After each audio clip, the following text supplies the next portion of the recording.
dolidos, mientras que el corrupto no se siente achicado. Al contrario, pareciera que esa actitud es una actitud realmente de envalentamiento, ¿verdad? Se envalentona, se siente más grande que los otros, no le hace humilde, sino le vuelve más soberbio de lo que es. Se convierte generalmente se vuelve después una costumbre mental, una manera de vivir.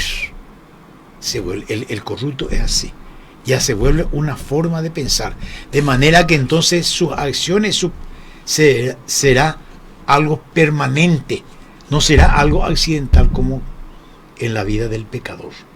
El pecado es, él quiere ser bueno, pero tiene accidentes, vamos a decir, en su vida, y eso es el pecado. Fácilmente se aleja también de Dios, vamos a decir, pero él toma conciencia de eso y se siente achicado, se siente, vamos a decir, pecador, ¿cómo se puede decir? Se siente en falta, mientras que el corrupto no se siente él eso, no ve como una falta, sino como algo normal, como un valor humano incluso suyo, y de envalentonarse ante los otros y de ser más grande que el otro. Y el mal está sobre todo en que convierte en una costumbre eso, en una costumbre mental, dice, y una manera incluso de vivir.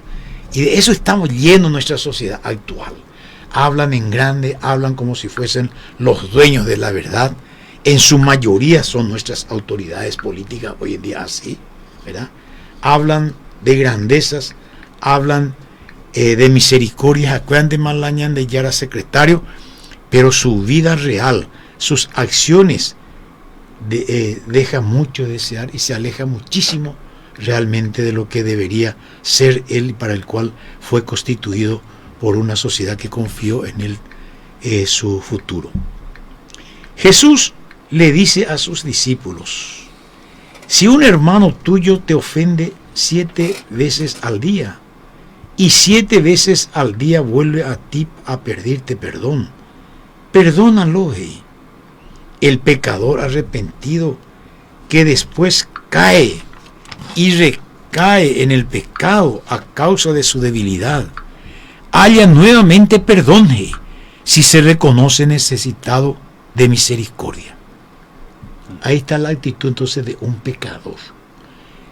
Él es meritorio de misericordia, o sea, de compasión, de dolerse con él de su debilidad, y se gana el perdón.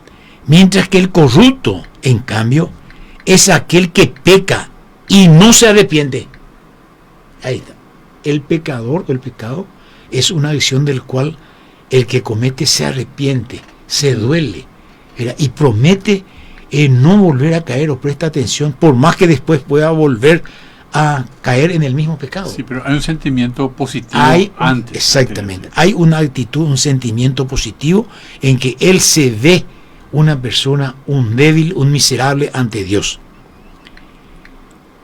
El corrupto, en cambio, es aquel que peca y no se arrepiente, el que peca y finge ser cristiano y con su doble vida escandaliza.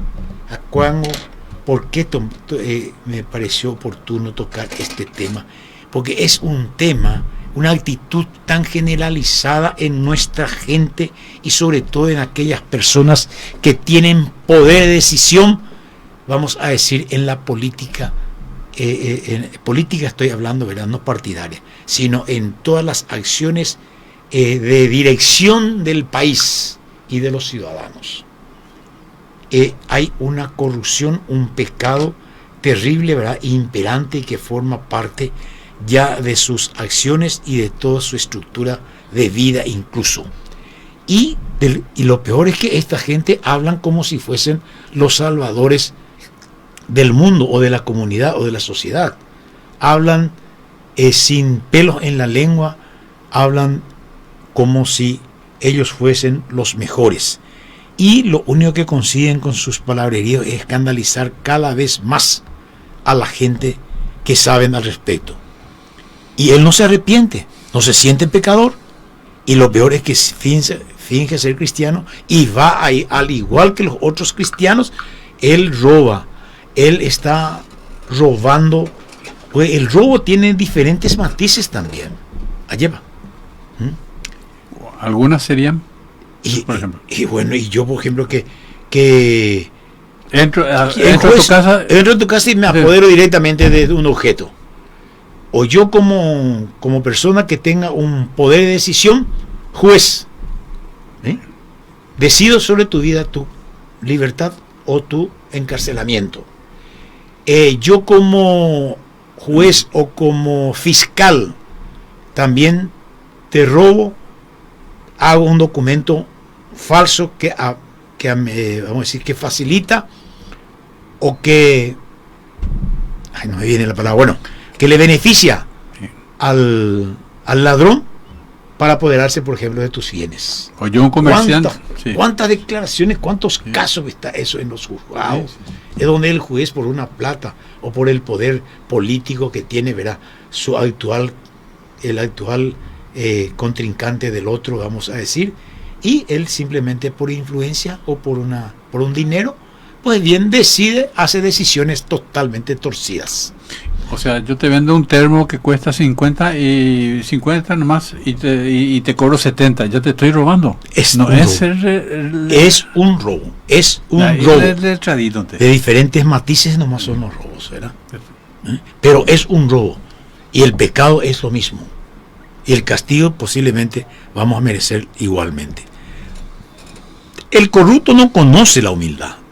Otra actitud también, entonces, el pecador, él se arrepiente, se humilla, es humilde y reconoce su actitud de pecador, se arrepiente y pide perdón. Es humilde el pecador. El corrupto no conoce la humildad, no se considera necesitado de ayuda y lleva una doble vida. Él no necesita de ayuda, no pide perdón, no pide misericordia a nadie. En 1991 le dediqué a este tema, hice un largo artículo publicado como un pequeño libro, Corrupción y Pecado, dice Francisco, nuestro actual Papa. No hay que aceptar el estado de corrupción como si fuera solamente un pecado. Mas, aunque a menudo se identifica la corrupción con el pecado, en realidad se trata de dos realidades distintas, dice Bergoglio aquí en su análisis, en su reflexión, aunque relacionadas entre sí. Son dos pecados diferentes, corrupción, corrupto y pecador, pero tienen algo también de común entre sí. El pecado sobre todo, si es reiterado, si es repetida una misma acción de pecado, puede llevar a la corrupción. Entonces el pecado, así como estábamos hablando, una persona que permanece tiempo, se da cuenta y no se arrepiente, sino hace de eso una actitud suya, entonces convierte un pecado en una corrupción, ¿verdad? Destruye todo. El pecado, sobre todo si es reiterado, puede llevar a la corrupción, pero no cuantitativamente. O sea, cuando es corrupción y cuando no, no es porque tantos pecados hayas cometido y hayas acumulado, puede calificarse entonces de corrupción, que eres un corrupto. En el sentido de que un cierto número de pecados, dice, hacen un corrupto, de lo que estaba diciendo, sino más bien cualitativamente, que es la calidad del pecado, vayamos a decir. No es la cantidad, sino la calidad del pecado, ¿verdad? ¿Qué significa eso? ¿Qué cometes? Esta misma acción, pero yo cometo contra una persona de diferentes roles, por decir, así por ejemplo, ¿verdad? Y puede ser también las causas, la diferencia. Sí, indudablemente que sí. Las causales son generalmente motivos también de diferenciar una actitud del humano y de que otro, ¿verdad? El pecado, sobre todo si es reiterado, puede llegar a ser corrupción. En el sentido de que un cierto número de pecados hacen un corrupto, sino más bien cualitativamente. No es que tanta cantidad de pecado te hace que seas un corrupto, sino la calidad de tu falta. Se generan costumbres que limitan la capacidad de amar y llevar a la autosuficiencia. El corrupto se cansa de pedir perdón y acaba por creer que no debe pedirlo más. El corrupto no quiere pedir perdón, entonces no es humilde, no se humilla, no se arrepiente. Uno no se transforma de golpe en corrupto. Hay una cuesta pronunciada por la que se resbala y que no se identifica simplemente con una serie de pecados. Entonces, un solo pecado nos hace corrupto, pero el pecado reiterado y de largo tiempo y sin arrepentimiento, sin postura de arrepentirse y de corregirse, puede llegar a ser una corrupción, calificarse de corrupta a la persona esa, cuando hace de aquello un estado de vida. Uno puede ser un gran pecador y a pesar de ello puede no haber caído en la corrupción. Que tu cojaina se a pescar, pero no soy un corrupto, ¿verdad? Mirando el Evangelio dice, pienso, por ejemplo, dice nuestro Papa, en las figuras de Zaqueo, de Mateo, de la samaritana, de Nicodemo y del buen ladrón. ¿Qué de común tienen estos hombres? Pecaron, pero también se arrepintieron y quisieron cambiar, pidieron perdón. El buen ladrón, la mujer samaritana, San Mateo, Zaqueo, en su corazón pecador, todos tenían algo que los salvaba de la corrupción. Estaban abiertos al perdón. Su corazón, o sea, piden perdón, confían en que es perdonado, piden perdón y piden la misericordia de Dios. Sin embargo, el corrupto no pide, no tiene esperanza. ¿Por qué? Porque él se siente superior a todos y nadie puede decirle nada ni corregirle nada. Ahí está la diferencia del corrupto, porque permanece él en un mal y el pecador, sin embargo, no. El pecador se arrepiente y puede salir de esa situación angustiosa en que vive, y en ese sentido se diferencia del corrupto. Estaban abiertos, dice, al perdón. Su corazón advertía su propia debilidad. Y esta ha sido la grieta que ha permitido que entrara la fuerza de Dios en el corazón de estos hombres.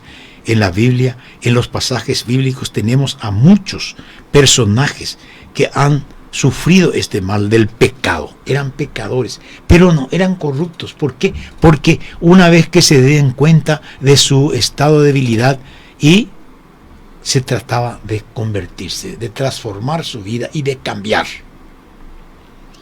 El pecador, al reconocerse como tal, de algún modo admite que aquello a lo que se adhirió o se adhiere es falso. Estaba mal lo que hizo.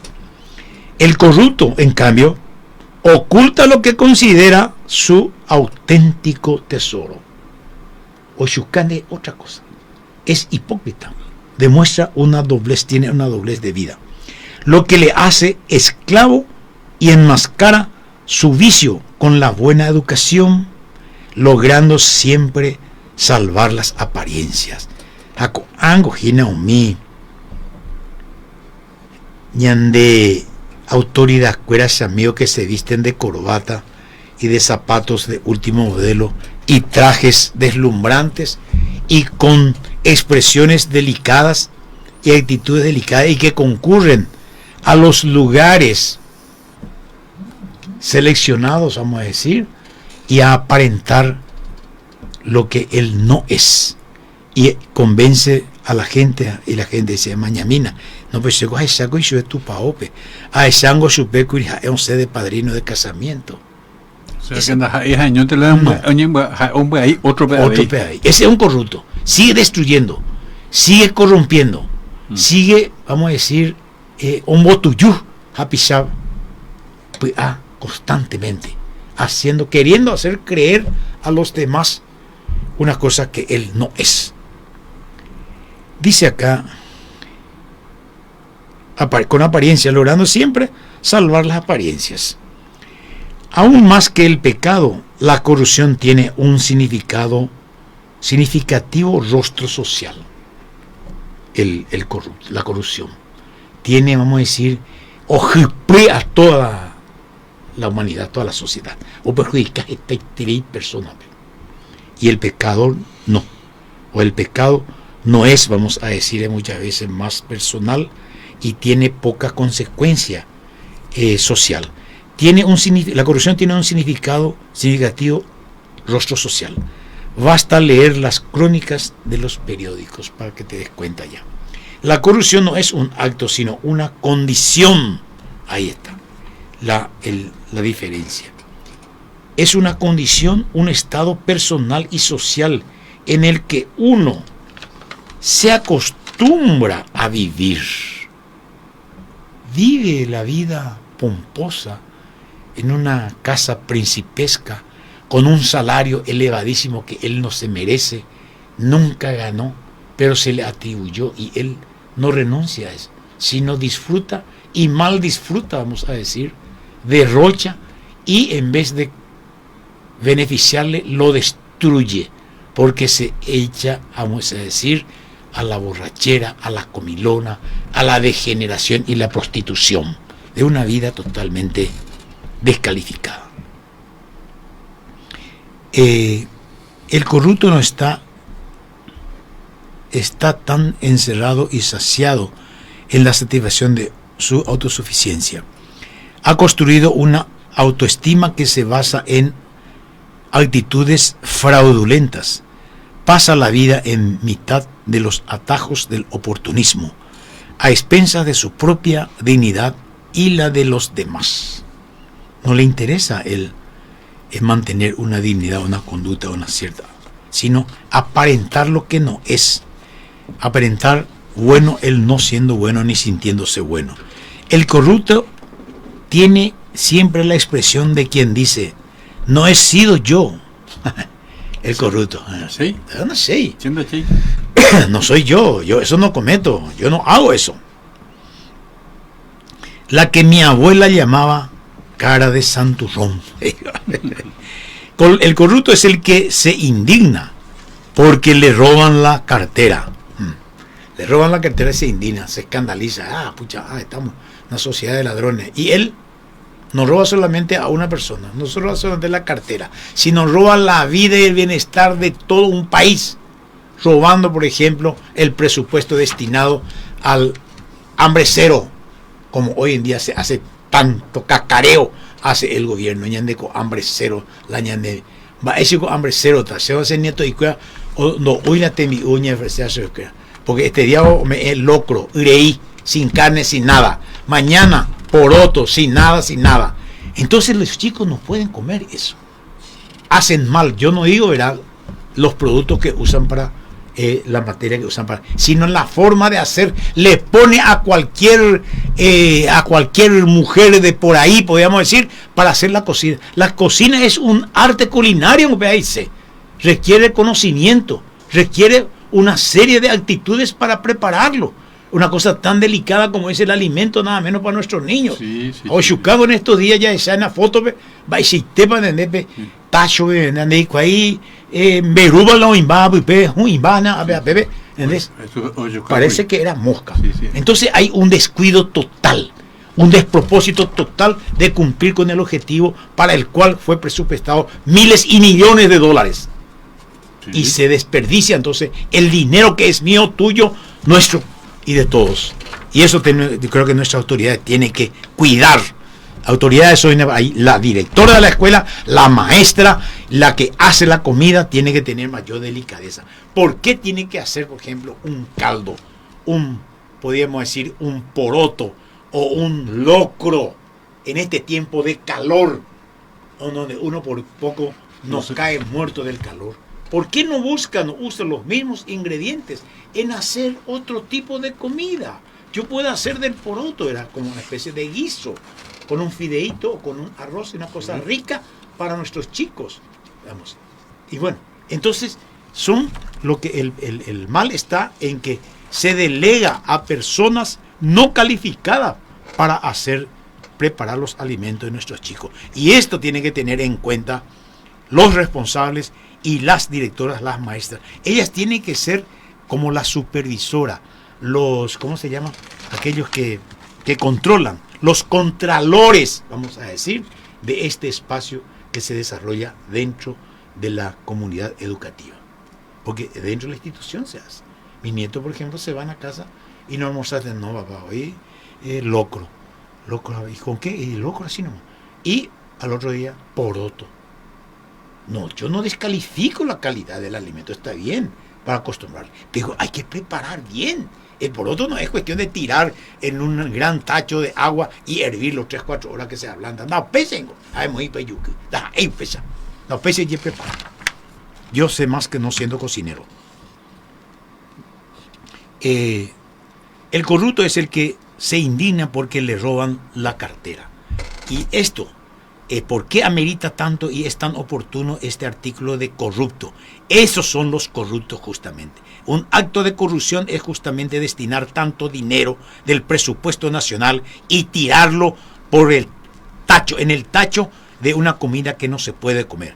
Parte, porque no ponen todo. Gran parte del dinero destinado para este plan de hambre cero se van en los bolsillos de unos cuantos sinvergüenzas y corruptos. Vea, la corrupción es destruir, desviar, descomponer el espíritu, vamos a decir, o el objeto para el cual fue hecho una cosa. Bien, y después dice, el corrupto es el que se indigna, dice, ante el robo de su cartera. Y se escandalizan por la poca seguridad que hay en las calles. Y él, sin salir en las calles, roba a medio país. Sin salir a la calle. Porque después engaña al Estado, evadiendo impuestos, y quizás hasta despide a sus empleados cada 3 meses. Cuando en realidad, tengo el Papa Francisco, o escribí curina, pero es ahí Buenos Aires, o para abajo, tengo cuál ñande idiosincrasia, la ñande idiosincrasia, ñande costumbre, hoy papá, sabe que no se paga, por ejemplo, el salario correspondiente al salario mínimo a los trabajadores, no se les paga las horas extras por horas excesivas de trabajo ni trabajos nocturnos, no se les paga, se les roba. Entonces eso es un robo, es una forma de robar al prójimo. Sí.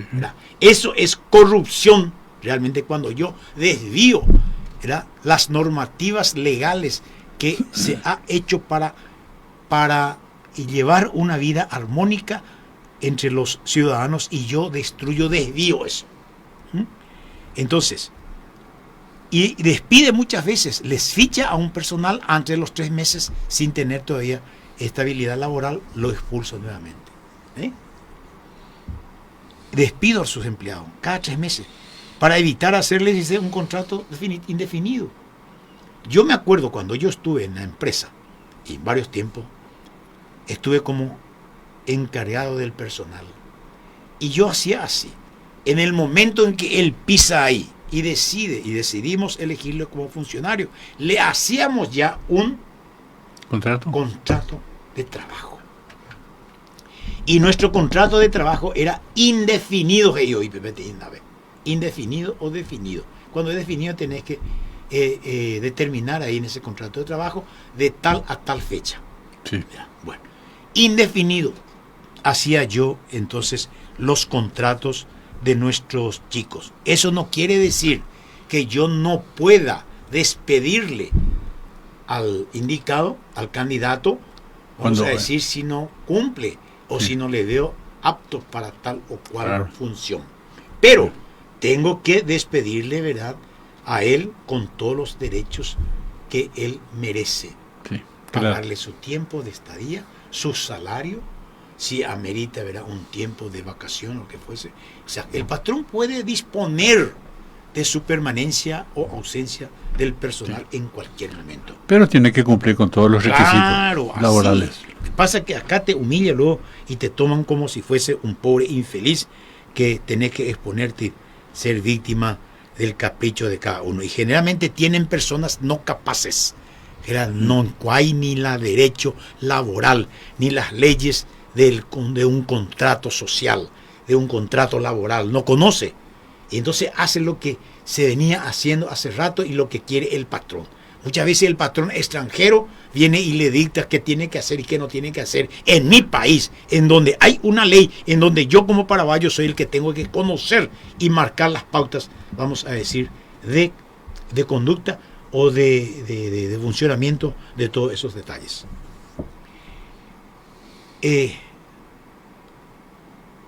Es el que quizás va a misa cada domingo, va a la corruptona, pero no tiene ningún problema en aprovecharse de su posición de poder reclamando el pago de sobornos. Ahí está.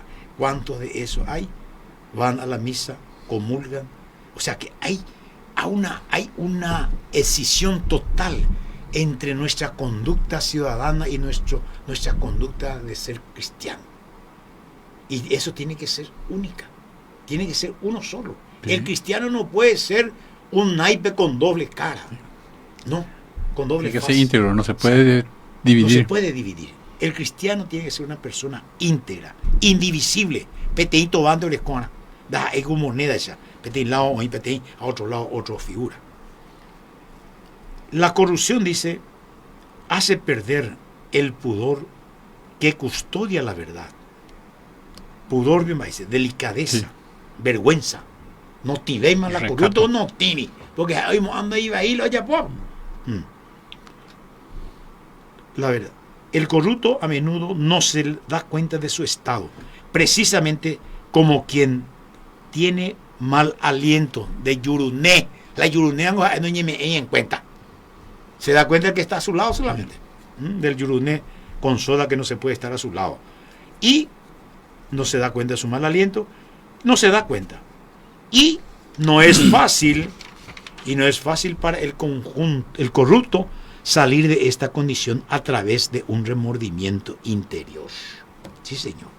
Pe y yurunea, porte ahí, pean nos perdemos, ahí no semos, ahí, o pea vija, el ajo, oye, yurje, colino, vendejado, un perfume. No, pese, tiene que cambiar totalmente su sistema, posiblemente de vida, de alimentación y demás cosas. Porque eso viene de adentro para afuera. Y así también es el corrupto. El corrupto es como el yuruné de una persona.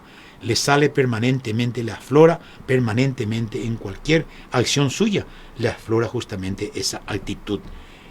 Generalmente, dice, el Señor lo salva mediante las grandes pruebas de la vida, situaciones que no puede evitar y que rompen el caparazón construido poco a poco, permitiendo así ante la gracia de Dios. Debemos repetirlo.